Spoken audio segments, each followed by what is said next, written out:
months since the release of the iPhone 15 lineup, and there's some impressive new features you may not want to miss out. But first, don't forget to like and subscribe to see the latest uploads and support the growth of the channel. Let's start with the newly introduced action button. On the new iPhone 15 Pro and Pro Max, the action button came as a replacement of the mute switch. And when you take your iPhone out of the box, silent mode is the first action available to you.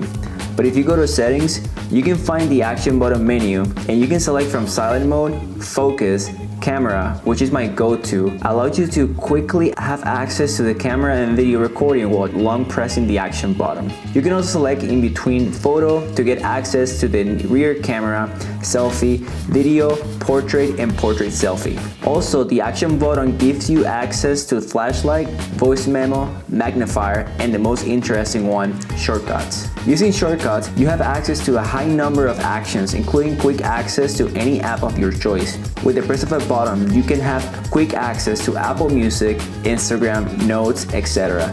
There's also options where you can trigger actions depending on your focus mode, which I can cover in another video.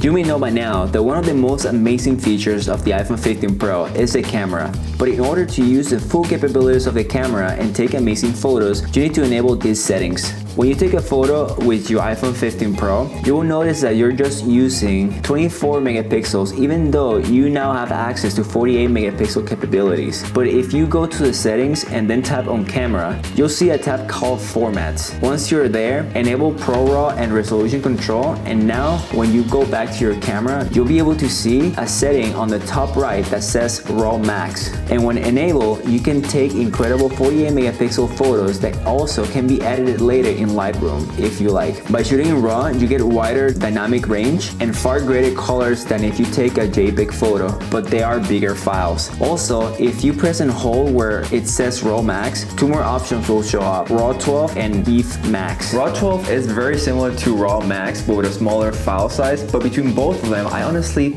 don't find RAW 12 very useful.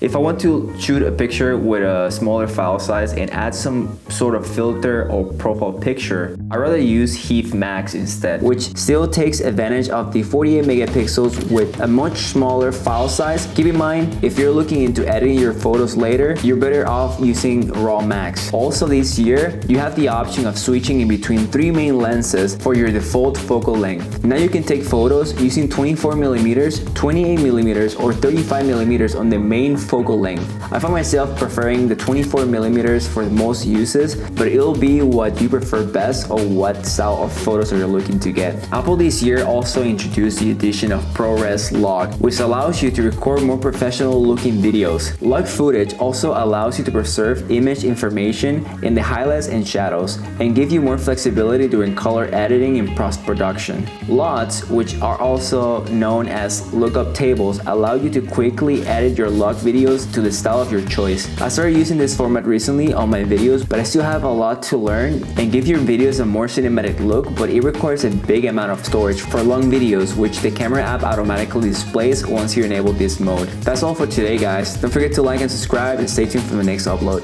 and I'll see you later.